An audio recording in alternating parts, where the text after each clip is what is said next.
In this simple video tutorial, I'm going to share with you how to permanently delete Snapchat.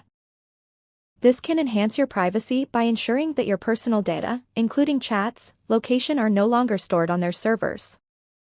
It also helps reduce distractions, allowing you to focus on your priorities without the constant pull of notifications. To do this, simply head to Snapchat. You want to tap onto your profile icon. Select the settings icon. Now inside this section of account, select onto this very last option of delete account. You will be required to confirm by logging into your account. Enter your name or email, then confirm by your password. And if you enabled two-step verification, you will also have to confirm, then proceed by deleting your account permanently.